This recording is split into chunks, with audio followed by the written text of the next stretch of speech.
صاحب الجمال ويا سيد البشر من وجهك المنير لقد نور القمر لا يمكن الثناء كما كان حقه بعد الخدا بدرجته قصة مختصر يا رب بالمصطفى بلغ مقاصدنا يا رب بالمصطفى بلغ مقاصدنا يا رب بالمصطفى بلغ مقاصدنا واغفر لنا ما مضى يا واسع الكرم يا رب صل وسلم دائما دائما ابدا ابدا على حبيبك خير الخلق كلهم.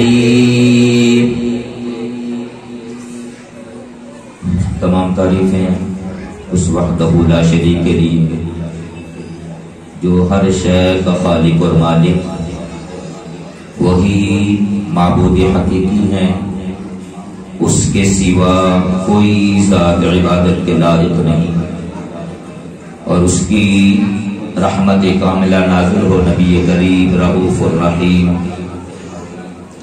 جناب محمد الرسول اللہ صلی اللہ علیہ وسلم پہ، کہ جن کے وسیلہ جلیلہ سے تمام عالم عارض وجود میں آئے اور ہمیں قسم قسم کے انعامات سے نوازا گیا.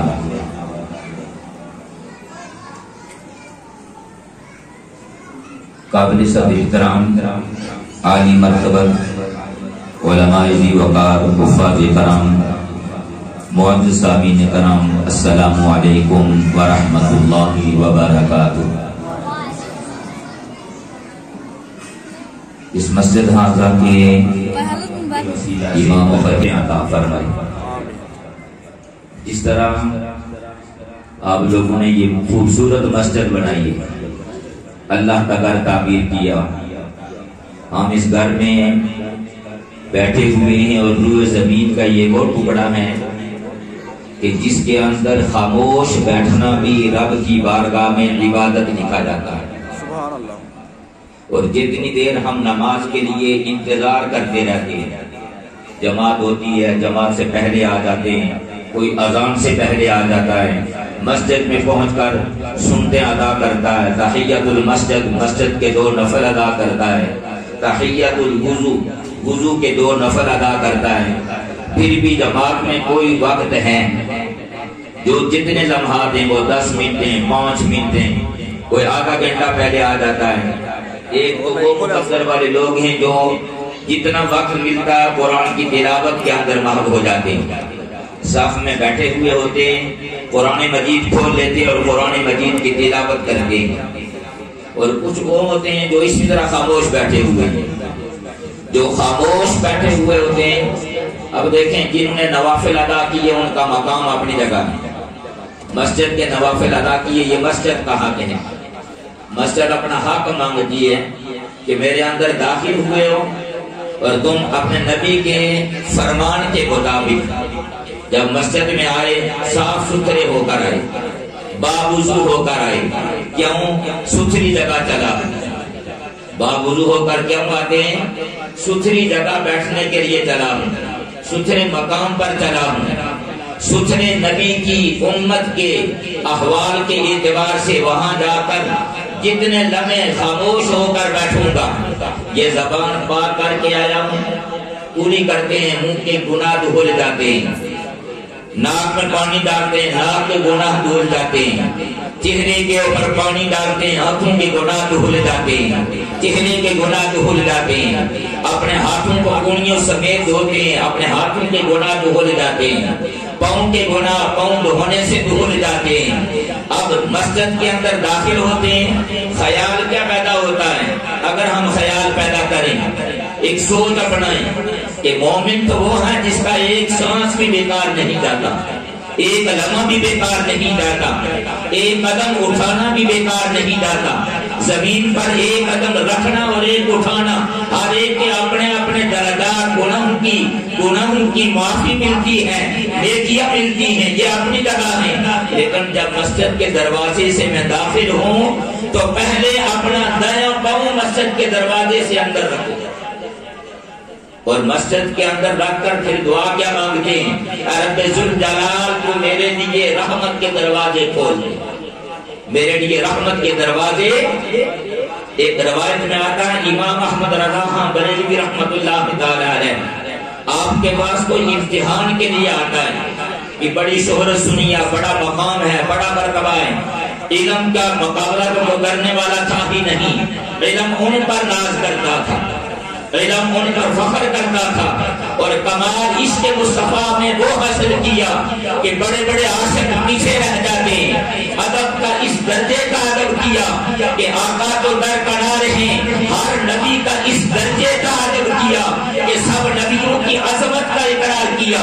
آپ کے سامنے حضرت یوسف علیہ السلام کے حسن کو کوئی کم تر انداز سے بیان کرنے لگا تو فرمانے لگے نہیں، یوسف کے حسن کو دگنا کیا ہے تو مصطفیٰ کے حسن نے۔ ہمارے نبی صلی اللہ علیہ وسلم کے حسن نے یوسف علیہ السلام کے حسن کو کم نہیں کیا، دگنا کر دیا ہے، چار چاند لگا دیے، اس کے اندر اضافہ کر دیا ہے۔ ان کا امتحان لینے کے لیے کوئی آیا تو آپ مسجد کی طرف جا رہے تھے، اس نے دیکھا کیا کہ وہ دیکھ رہا ہے کہ مسجد کے اندر داخل ہوئے، پہلے دایاں پاؤں صف کے اندر دروازے سے اندر رکھا، اور پھر انداز کیا ہے، ہر صف میں جب قدم رکھتے ہیں تو اس صف میں دایاں قدم پہلے ہوتا ہے، ہر صف میں جو ہی وہ قدم رکھتے ہیں چھوٹے چھوٹے قدموں کے ساتھ، لیکن جس صف میں بھی قدم رکھتے ہیں اس میں بایاں قدم پہلے نہیں رکھتے، دایاں قدم اس صف کے اندر پہلے رکھتے ہیں، حتیٰ کہ مصلی پر پہنچ جاتے ہیں اور مصلی پر پہنچتے ہوئے بھی سب سے پہلے دایاں قدم رکھتے ہیں۔ اب اس سے کیا ملتا؟ ادب، مسجد کا ادب، نبی کی ادب کا ادب، مصلی امامت جس کی نسبت میرے نبی کے ساتھ ہے، امامت کوئی عام چیز نہیں ہے۔ علماء کو یہاں تک بھی فرماتے ہیں نا، امام نماز پڑھانے کے علاوہ، باقی تو درکنار ہیں، امام نماز پڑھانے کے علاوہ مصلی امامت پر پاؤں نہ رکھے کہ اس کی نسبت میرے نبی کے ساتھ ہے، اس کا تعلق میرے نبی کے ساتھ ہے۔ آپ نے بعض دفعہ دیکھا ہوگا نا، بعض لوگ یہ کرتے ہیں کہ نماز پڑھانے کے بعد یا پڑھنے کے بعد مصلی کو دوہری تہ کر دیتے ہیں، یعنی اس طرح پیچھے کر دیتے ہیں، اور بعض لوگوں کا خیال ہوتا ہے کہ اس سے مراد یہ ہے کہ لوگوں کو پتا چل جائے کہ پہلے جماعت ہو گئی ہے، یا بعض لوگوں کا خیال یہ ہوتا ہے کہ شاید اس پر شیطان نماز پڑھے گا، یعنی ایک اپنا خیال، اپنی ایک سوچ۔ اگر اس نیت سے ہونا کہ یہاں سے آدمی گزرتے ہیں راستہ میں، آدمی گزرتے ہیں راستہ میں، تو اس کے اوپر پاؤں رکھیں گے اور اس کی بے ادبی ہوگی، اس نیت سے کریں تو درست ہے، ورنہ باقی کوئی اس کی شرعی حیثیت نہیں ہے کہ اس مصلی کو دوہرا کیا جائے، الٹا کر دیا جائے، اس کی کوئی شرعی حیثیت نہیں بنتی۔ لیکن اگر نیت یہ ہو کہ اس کی نسبت بڑی ذات کے ساتھ ہے، عزت والی شخصیت کے ساتھ ہے، شان والی شخصیت کے ساتھ ہے، تو پھر اس صورت میں مصلی کا وہ الٹا کرنا بھی عبادت بن جاتا ہے، ادب کی وجہ سے، تعظیم کی وجہ سے۔ ہم ہیں ادب والے، ہم ہیں ادب والے، نبی کا نام لیتے ہیں تو تب بھی ادب کی نگاہ سے، درود پاک پڑھتے ہیں تو ادب کی نگاہ سے، اور درود پاک ہمارے نبی کا جب بھی نام لیا جائے تو ادب کے ساتھ نام لیا جائے، ادب کے ساتھ۔ اور ادب کا تقاضا کیا ہے؟ جب بھی محمد کہتے ہیں تو ہم فوراً کیا کہتے ہیں؟ صلی اللہ علیہ وسلم، صلی اللہ علیہ یا رسول اللہ۔ اور اسی ادب کا تقاضا ہے کہ ہم جب اذان ہوتی ہے مؤذن کہتے ہیں اشہد ان محمد رسول اللہ، یہ سنت ہے اذان میں، یہ سنت کہاں ہے؟ اذان میں۔ میری بات کو سمجھنا، یہ سنت کہاں ہے؟ صدیق اکبر کی سنت ہے، رفیق غار کی سنت ہے، جن کا خیال اور جن کا تصور یہ ہے کہ آقا کے سامنے اپنی پسندیدہ چیزوں کو بیان کر رہے ہیں، تو صدیق اکبر کیا عرض کرتے ہیں، یا رسول اللہ صلی اللہ علیہ وسلم میری سب سے پسندیدہ چیزیں یہ ہیں کہ صدیق اکبر کی آنکھیں کھولے تو سامنے چہرہ مصطفیٰ۔ سب سے پسندیدہ چیز کیا ہے کہ صدیق اکبر کی آنکھیں کھولیں، یعنی جب بھی آنکھیں کھولوں تو میرے سامنے آقا کا چہرہ مبارک ہو، اور جب آقا کے چہرے کو تکتے تکتے دیکھتے دیکھتے اس قدر مہنگ ہو جاتے ہیں کہ غار ثور کا سفر، وہاں کی راتیں، اور پھر مدینہ طیبہ کے طرف جاتے ہوئے ہجرت کا وہ سفر، آقا کے چہرے کو اتنی دل جمی کے ساتھ دیکھتے رہے کہ جب مدینہ منورہ میں پہنچتے ہیں تو مدینہ کے رہنے والے دیکھ کر کے پہچان نہیں کر رہے ہیں کہ محمد مصطفیٰ کون ہے اور صدیق اکبر کون ہے۔ کیوں؟ آقا کے چہرے کو دیکھ دیکھ کر اس نے مصطفیٰ کی جو جھلک اور جو عکس صدیق اکبر کے چہرے پر پڑتا رہا، تو چہرہ بھی اتنا بارونق ہو چکا تھا کہ دیکھنے والے پہچان نہیں کر رہے تھے۔ تو صدیق اکبر نے عمل کیا کیا، اپنے آپ کو ایک غلام اور خادم کی حیثیت سے سامنے لانے کے لیے آقا کے اوپر اپنی چادر تان لی، آقا کے اوپر اپنی چادر تان لی، جو اپنے پاس کپڑا تھا وہ تان دیا، تاکہ دیکھنے والوں کو پتا چل جائے یہ آقا ہیں اور یہ غلام ہے، یہ آقا ہیں اور یہ غلام ہے۔ وہ صدیق اکبر جب مال خرچ کرنے کی باری آتی ہے، لوگ تو کہتے ہیں نا کہاں سے میلاد کرنا اور جھنڈیاں لگانا، یہ خوبصورت مسجد کو سجانا کہاں سے ثابت ہے؟ صدیق اکبر کا عمل دیکھ لیجیے، راستے میں آقا کو اٹھاتے ہیں کندھوں پر، راستے میں آقا کو اٹھاتے ہیں کندھوں پر، تو لوگ عمرے کے لیے گئے، حج کے لیے گئے، غار ثور کی وہ پہاڑی کا سفر دیکھے نا، عقل دنگ رہ جاتی ہے، اتنا مشکل سفر اور رات کے وقت کا سفر، اور پھر صدیق اکبر آقا کو اٹھا رہے ہیں۔ وہ کمال تھا تو حضور کا، وہ کمال تھا تو آقا کا، کہ آقا چاہتے تھے کہ صدیق اکبر مجھے اٹھائیں، اور صدیق اکبر کے اندر وہ طاقت آ گئی کہ نبوت والی شخصیت کو اپنے کندھوں پر سوار کر لیا۔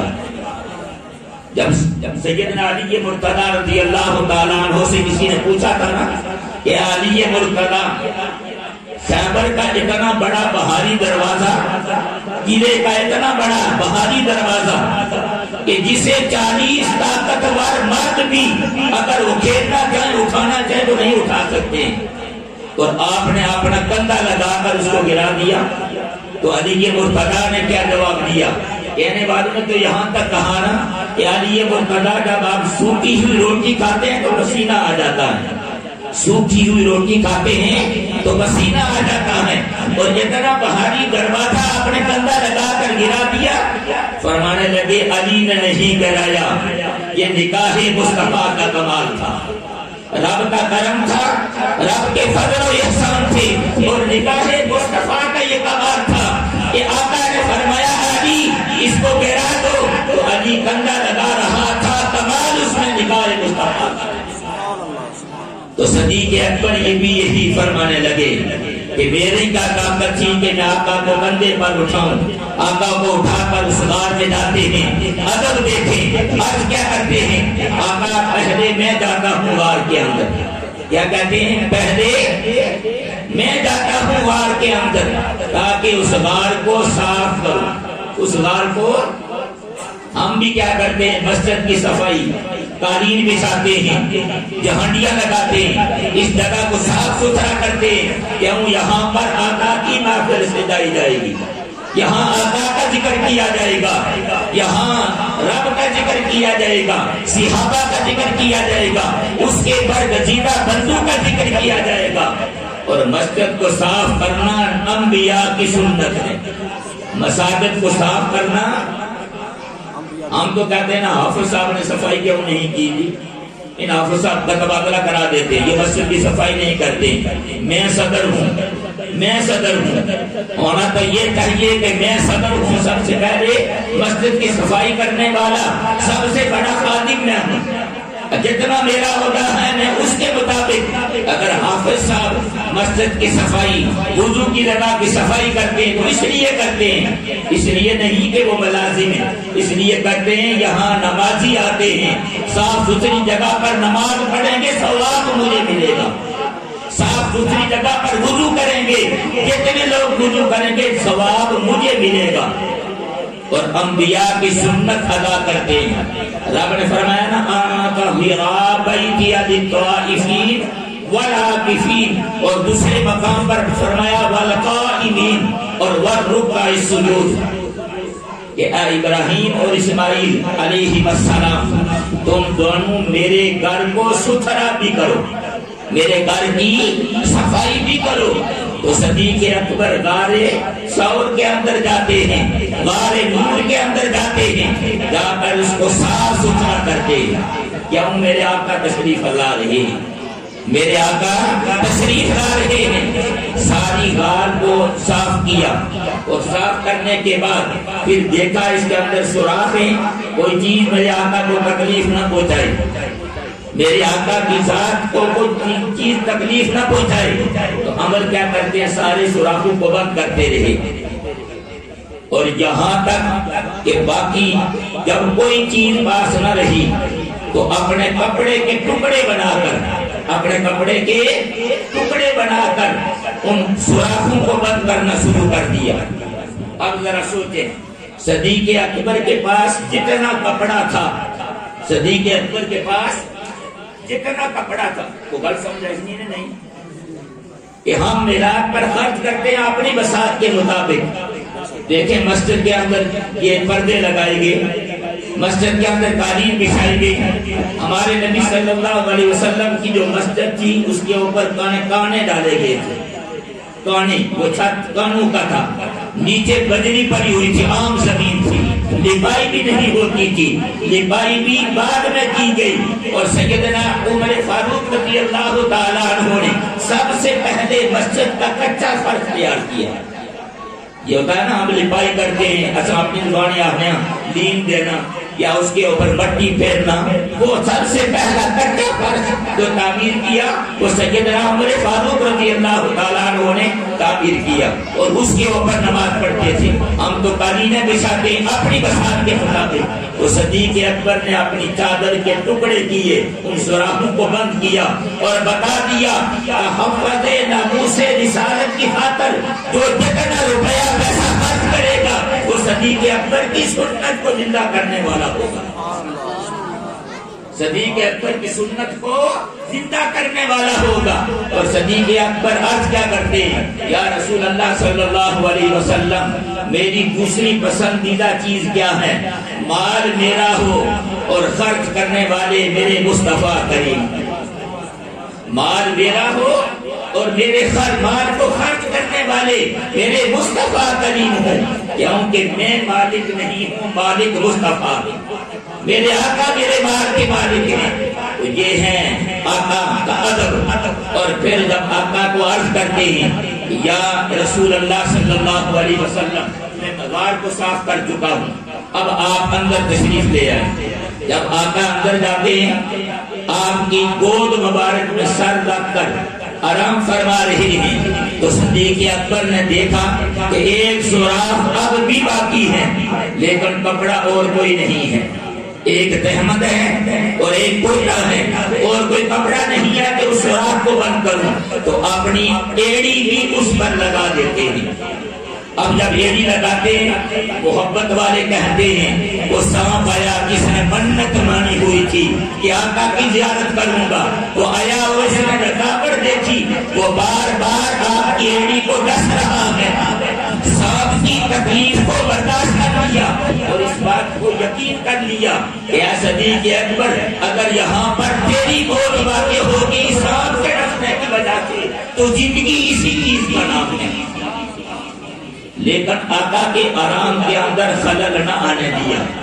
ادھر علی کے مبتلا ہیں کہ عصر کی نماز فوت بھی ہو رہی ہے, غم بھی ہے, پریشان بھی ہے, لیکن آقا کے احرام کے اندر خلل نہیں ڈالتے کہ اے آقا عصر کی نماز کیا کئی نمازیں اگر آقا پر قربان ہوتی ہیں تو قربان کرنے کے لیے تیار ہوں گے، لیکن غم اور فکر ہے تو نماز کے فوت ہونے کا، سوچ ہے تو نماز کے فوت ہونے کا۔ تو علی مرتضیٰ کی جب آقا نے آنکھیں کھولی دیکھا کہ علی پریشان ہے، پوچھا سبب کیا ہے؟ تو علی مرتضیٰ نے عرض کیا یا رسول اللہ صلی اللہ علیہ وسلم عصر کی نماز فوت ہو رہی ہے۔ آقا نے ڈوبے ہوئے سورج کو اشارہ کیا، وہ ڈوبا ہوا سورج واپس آ جاتا ہے، علی مرتضیٰ وہ عصر کی نماز ادا کر لیتے ہیں۔ یہ ایک مسئلہ ہے، یہ جو عصر کی نماز کا وقت ہوتا ہے، عصر کی فرض ادا کرنے کے بعد عصر کی نماز جب ہم فرض ادا کر چکے ہیں نا، اس کے بعد جو آدمی فرض ادا کر لے اس کے لیے اور کوئی نفل پڑھنے جائز نہیں ہے۔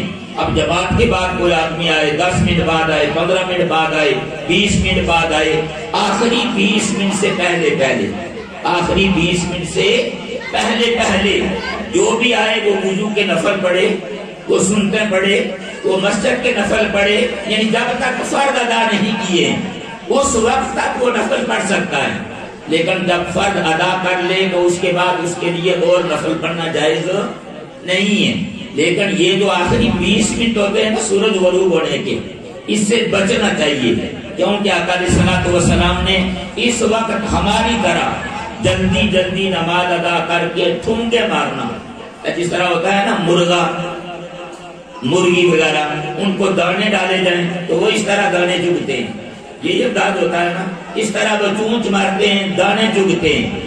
ہماری نماز بھی بعض دفعہ اسی طرح ہوتی ہے، سجدہ دیا تھوڑا سا سر اٹھایا دوسرا سجدہ، پھر ہاتھ تھوڑے سے باندھے رکوع پھر سجدہ، یعنی اس نماز کا سبق پڑھنے کا تصور ہی نہیں کیا جاتا ہے۔ ان آخری منٹ میں 20 منٹوں میں اگر اس طرح کی نماز ادا کی جائے تو حدیث مبارکہ کا مفہوم یہ بنتا ہے یہ منافق کی نماز ہے، جس طرح ہم ادا کرتے ہیں۔ اگر آرام سکون سے اس آخری 20 منٹ میں بھی اگر کسی نے نماز نہیں ادا کی ہے، وہ اچھے طریقے سے نماز ادا کرتا ہے، سجدہ کرنے کے بعد بیٹھتا ہے صحیح طریقے سے، پھر دوسرا سجدہ ادا کرتا ہے، تو علماء فرماتے ہیں اس مکروہ وقت کی وجہ سے اس دن کی اثر ادا ہو جاتی ہے، اس دن کی اثر ادا ہو جاتی ہے، لیکن کراہیت کے ساتھ۔ لیکن کیوں کراہیت کے ساتھ؟ کہ یہ جو آخری 20 منٹ ہیں ان کی وجہ سے وہ نماز کامل نہیں رہتی، ناقص ہو جاتی ہے، تو لہذا جب ناقص ہے تو کراہیت پائی جاتی ہے۔ علماء فرماتے ہیں فرض تو ادا ہوگے لیکن اس کو کامل بنانے کے لیے بعد میں یعنی مغرب کے بعد ان 4 فرضوں کو دوبارہ پڑھ لے، اس کو کہتے ہیں واجب الاعادہ۔ واجب کا معنی ضروری ہے، اعادہ کا معنی لوٹانا، یعنی وہ اثر جو آپ نے ادا کر لی، یہ ایک عادت تھی وہ ادا کر لی ہے، لیکن اب جب اس کو دوبارہ ادا کریں گے تو وہ کامل نماز بن جائے گی۔ ہمارے ہاں ہوتا ہے نا کوئی آدمی کوئی کسی جانور کو ذبح کرے، مرغے کو ذبح کرے تو ہمارے عرف میں یہ لفظ استعمال کیا جاتا ہے مکروہ ہو گیا، حالانکہ وہ بے شک حرام بھی ہو جائے نا، اسا اپنی زبان جانے کی مکروہ ہوئی ہے، کسی نے منج مری جائے گانے مکروہ ہوئی ہے، کسی نے بکری مری جائے گانے مکروہ ہوئی ہے، حالانکہ وہ مکروہ نہیں ہوتی ہے۔ مکروہ کا معنی دوسرے لفظوں میں یوں سمجھ لیں کہ اب اس کا گوشت کھانے کے قابل نہیں رہا، وہ نفرت والی چیز بن گئی ہے، یعنی پسندیدہ چیز نہیں ہے، پسندیدہ ہو تو مستحب ہوتی ہے یا سنت ہوتی ہے، لیکن اگر پسند کی نہ رہے تو وہ کراہیت میں داخل ہو جاتی ہے۔ تو اس لیے عصر کی نماز اگر آخری وقت میں کوشش یہ کرنی چاہیے کہ پہلے ادا کی جائے، لیکن آخر وقت میں بھی اگر وہ ادا کرے تو اس دن کی اثر ادا کر سکتے ہیں۔ تو ہم ہیں ادب والے لوگ، مسجد میں داخل ہوتے ہیں ادب کی نیت سے، نماز ادا کرتے ہیں ہاتھ باندھتے ہیں ادب کی نیت سے، ہم ہاتھ اٹھاتے ہیں ادب کی نیت سے۔ کیوں؟ سب سے پہلا کلمہ کہا جاتا اللہ اکبر، کہ میں بڑا نہیں ہوں، میں عاجز بندہ ہوں، میرا رب بڑا ہے۔ اللہ بڑا ہے. گویا تکبر اور رعنائی کو ختم کر کے اپنی بڑائی کو ختم کر کے رب کی بڑائی کا تذکرہ کرتے ہیں. تو یہ ہوتا اللہ پر ایمان لانا. لِتُؤْمِنُوا بِاللَّهِ اللہ پر ایمان لانا. اور جب عبادت کے لیے آتے ہیں 5 وقت کی نماز ادا کرتے ہیں, ہمارا عقیدہ کیا بن جاتا ہے؟ عبادت ہے تو صرف خدا کی, اور کوئی خدا نہیں ہے, خدا ایک ہے. اور اسی لیے کہتے لا الہ الا اللہ. صحابہ کا نعرہ بھی یہی تھا, وہ نعرہ لگاتے تو لا الہ الا اللہ, اللہ اکبر, یا محمد آہو یا محمد آہو. جب بھی صحابہ نعرہ لگاتے تو ان کلمات کا نعرہ لگاتے, گویا یہ ثابت کرتے کہ ہم ایک خدا کو مانتے ہیں, ہم ایک خدا کو مانتے ہیں. اور دوسرا ہے رسول پر ایمان لانا. رسول پر ایمان لانا کیا ہے؟ جتنے کمال, جتنے خصائل, جتنے اوصاف حمیدہ, جتنی عظمت کی چیزیں ہیں وہ ہمارے نبی کو رب نے عطا فرمائی دی. حسن دیکھیں تو کمال کا, علم دیکھیں تو کمال کا, نورانیت دیکھیں تو کمال کی, بشریت دیکھیں تو کمال کی. اس میں ایک مسئلہ یاد رکھنا, ہم آقا کی بشریت کو بھی مانتے ہیں اور آقا کی نورانیت کو بھی مانتے ہیں. جو آدمی آقا کی نورانیت کا انکار کرے کہ آقا نور نہیں ہے, وہ بد مذہب ہوتا ہے, بد دین ہوتا ہے, گمراہ ہوتا ہے. سمجھے میری بات کہ نہیں؟ جو آدمی یہ کہے نا کہ آقا نور نہیں ہے, ذرا یہی تو سوچیں, کتابوں کے اندر وہ بھی پڑھتے ہیں, پڑھاتے وہ بھی ہیں کہ آقا نے لکڑی کو ہاتھ لگایا اور اپنے غلام کو دے دی, فرمایا اس کو لے جاؤ, راستے کے اندر تمہیں روشنی کا کام دے گی. وہ لکڑی لے کر, سوٹی لے کر جاتے ہیں, 2 صحابی ہیں, اور راستے میں جب راستہ جدا ہوتا ہے آپس میں مشاورت کرتے ہیں, اب کیا ہوگا, میرے لیے تو میرے پاس لائٹ نہیں ہے. تو کہا کیا, یہاں سے کوئی لکڑی تلاش کرو. وہ لکڑی تلاش کی, اسی لکڑی کے ساتھ لگائی جس کے ساتھ آقا کے ہاتھ لگے ہوئے تھے, تو وہ دوسری لکڑی بھی روشن ہو جاتی ہے. نعرہ تکبیر, نعرہ تکبیر, نعرہ رسالت, نعرہ رسالت. تو ہمارے آقا وہ ہیں کہ لکڑی کو ہاتھ لگاتے ہیں وہ بھی روشن ہو جاتی ہے. سر کے اوپر ہاتھ پھیرتے ہیں, آخر دم تک وہ بال کبھی سفید نہیں ہوتے, وہ اسی طرح سیاہ رہتے ہیں. کسی کی بیماری کی جگہ پر ہاتھ لگاتے ہیں تو وہ جگہ شفا یاب ہو جاتی ہے. پتھروں کے اوپر کھڑے ہو کر آقا فرماتے ہیں یہ پتھر میرے ساتھ محبت کرتا ہے, میں اس کے ساتھ محبت کرتا ہوں.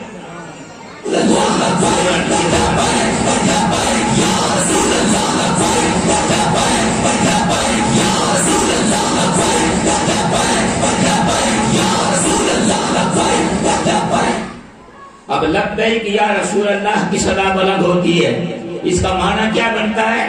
یا رسول اللہ ہم حاضر ہیں, یا رسول اللہ ہم حاضر ہیں. گویا ہم اپنے عقیدے کا اظہار کرتے ہیں. پہلے سے کہا کرتے تھے یا رسول اللہ انظر حالنا, یا حبیب اللہ اسمع قالنا. کیونکہ قرآن کہتا ہے جب نبی کی بارگاہ میں کوئی عرض کرنی ہو, کوئی بات پوچھنی ہو, تو یہ کہا کرو یا رسول اللہ ہمارے حال پر نظر فرمائیے. اب ہم کہتے ہیں یا رسول اللہ ہم حاضر ہیں, ہمارے حال پر نظر فرمائیے.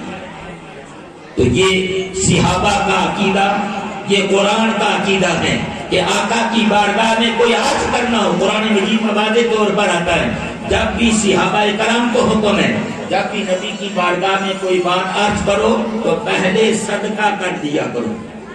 پہلے اذا نادیتم الرسول فقدموا بین یدی نجواکم صدقہ, فرمایا نبی کی بارگاہ میں سوال کرنے سے پہلے, پوچھنے سے پہلے, عرض کرنے سے پہلے کوئی صدقہ کر لیا کرو. اور ہم نبی کا ذکر کرنے سے پہلے خود صدقہ کرتے ہیں, مال صدقہ کرتے ہیں, صحابہ کی سنت کو زندہ کرتے ہیں اور انبیاء علیہ السلام کی سنت کو زندہ کرتے ہیں.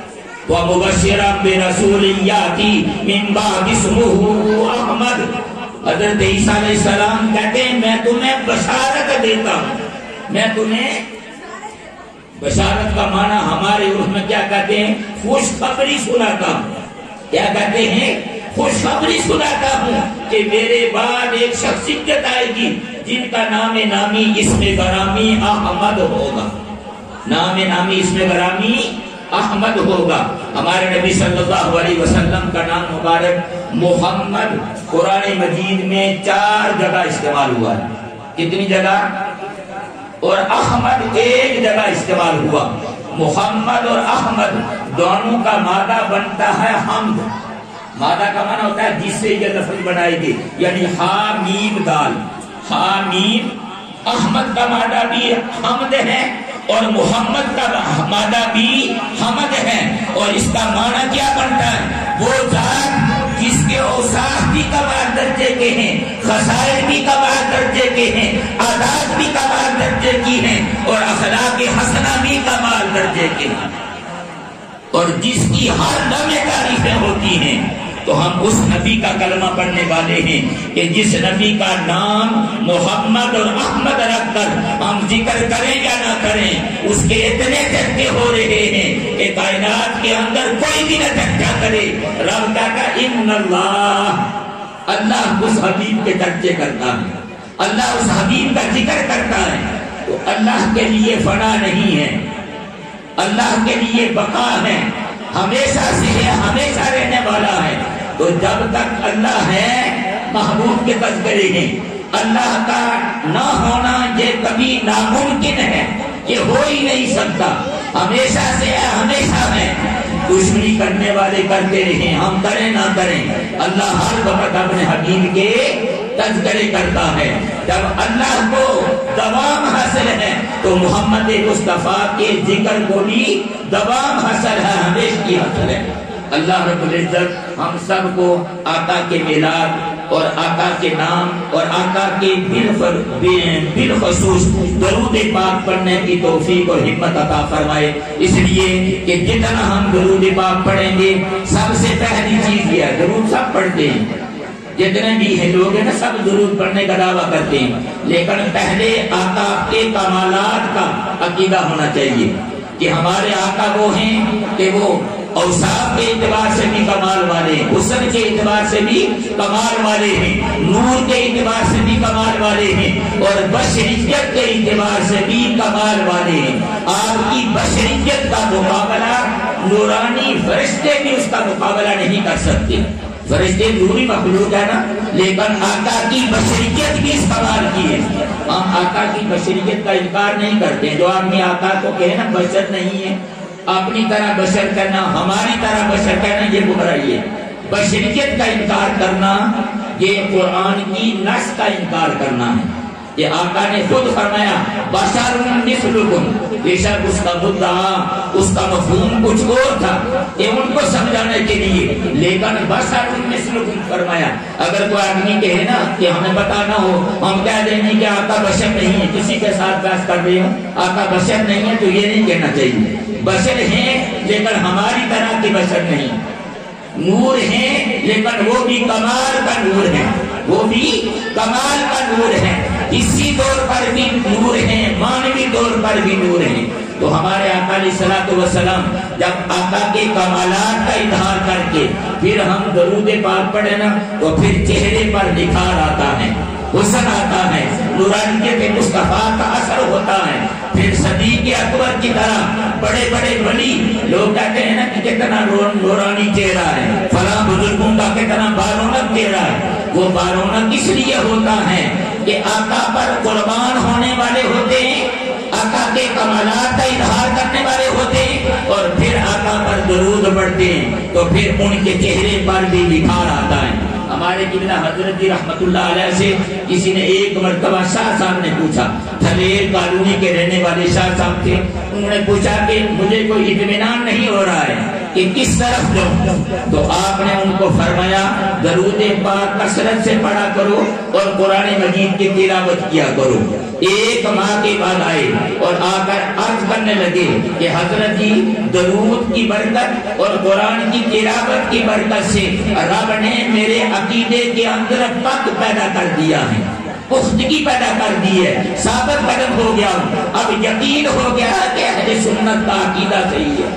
اور اسی پر میرا خاتمہ بھی ہو۔ اللہ رب العزت ہمیں بھی اہل سنت و جماعت کے عقیدے پر قائم و دائم فرمائے اور اسی پر ہمارا خاتمہ فرمائے۔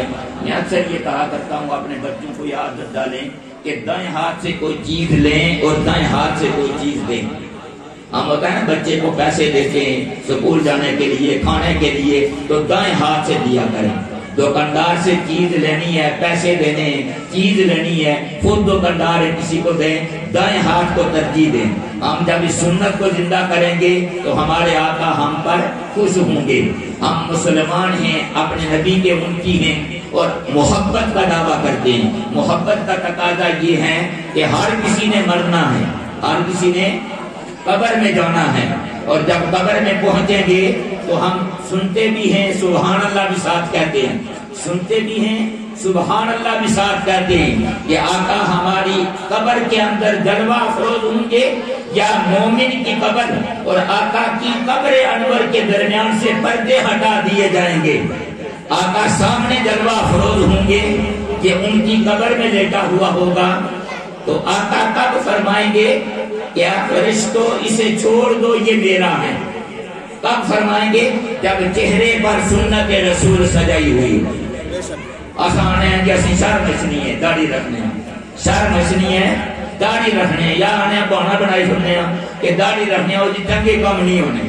یہ داڑھی چنگے کام کراتی ہے یہ داڑھی عزت والا بناتی ہے یہ داڑھی محبت والا بناتی ہے لوگوں کے دلوں میں بھی محبت آتی ہے اور جب قبر میں پہنچیں گے تو آقا فرمائیں گے فرشتوں دیکھتے نہیں ہو فرشتوں دیکھتے نہیں ہو کہ چہرے پر سنت رسول سجا کر آیا ہے جوانی کی زندگی گزار رہا تھا لوگ کہتے تھے یہ جہلا ہے سادہ ہے گھر والے ناراض ہوتے تھے اس نے خوش کیا راضی کیا اللہ اور اللہ کے رسول کو لہذا فرشتوں اسے چھوڑ دو یہ میرا ہے اسے چھوڑ دو یہ میرا ہے۔ اگر آسان داڑھی منڈی بھی رہے صحیح بجیٹ آسان کرا لے گا بھی کرنے آسان داڑھی منڈا رہنے ہیں نا تجلہ کو بندہ بیمار ہوئی جانا آخری وقت دسنا تو وہ آنے ان آخری وقت آپ پھر انہیں داڑھی منڈی کی ہوگا کی یہاں ساری زندگی منڈے رہے تو ان آخری وقت کس نہیں داڑھی کے رکھی کا قبرہ بھیجو کہ منڈی کا بھیجو تاکہ اللہ کے نبی کہیں شکل نہیں دیکھتے ہو یہ میرا ہے کہ نہیں شکل نہیں دیکھتے ہو لہذا کوشش کریں سستی ہوتی ہے کوتاہی ہوتی ہے لیکن کوشش کریں اپنے چہرے پر سنت رسول کو سجائیں دنیا میں بھی عزت ہوگی قبر میں پہنچیں گے بھی تو عزت ملے گی تو اللہ رب العزت ہمیں اپنی نبی کی سنتوں کو زندہ کرنے کی توفیق اور ہمت عطا فرمائے گھر کے ماحول میں بھی اپنے ماحول میں بھی اپنی ذات میں بھی کھانے پینے کے اعتبار سے بسم اللہ پڑھ کر کھانا کھائیں ہاتھ دھو کر کھانا کھائیں کھانا کھانے کے بعد پھر ہاتھوں کو دھوئیں حدیث مبارکہ میں آتا ہے کہ وہ بندہ جو رات کو کھانا کھاتا ہے اصل تو رواج بنی ہے نا 10 بجے کھانا کھانا بیلات میں کھلاؤں یا کم یا آخر پر کھانا کھلایا جانا تو رات کے وقت اگر کھانا کھائیں تو حدیث مبارکہ میں آتا ہے جو آدمی رات کے وقت بالخصوص دودھ پیے بالخصوص واضح طور پر دودھ کا ذکر آتا ہے اور وہ کلی نہ کرے وہ کلی نہ کرے فرمایا وہ اپنے لیے خود نحوست ہے اپنے لیے خود آسان ہے نا بلی بلی رابطہ نحوست فنڈ پھیکی ہے نحوست سے آنے ہو سونا فنڈ پھیکی ہے کاغ بولیا تو پرانیاں بڑیاں آنیاں سے خیر کاغا خیر ہے سمجھے ہو آئی کل فنڈ پھیکی جائے گا آنے آئی کوئی مرسی سویرہ ہوئی کیا فنڈ پھیکی نہیں سی بھائی ہم ان چیزوں کو نحوست سمجھتے ہیں ہمارے آقا نے آسا سفر نے مہینہ کی نحوست سمجھنے ہیں سفر نہ مہینہ جڑا پہلے گزریا سارے لوگ کہنے سفر نہ مہینہ منحوس ہے جی نحوست ہے بعض لوگ یہ بار بھی آخر نہیں پہنے اے بار جڑا ہے نحوست آسا نہیں سکھانا جی مغلار آسا کی نہیں سکھانا جی دینانی برکتاں اپنی جگہ نہیں لیکن کوئی دین نحوست والا نہیں ہے کوئی دین نحوست والا کوئی گڑی نحوست والی نہیں ہے جب بھی کوئی کام کریں وہ کام اللہ کی سپرد کر کے کہ رب ذوالجلال کو اس میرے کام میں بہتری فرما تو رب تعالیٰ اس میں خیر و برکتیں عطا فرما دیتا ہے تو اللہ رب العزت ہمیں اچھے عمل کرنے کی توفیق عطا فرمائے وما علیہ الا البلاغ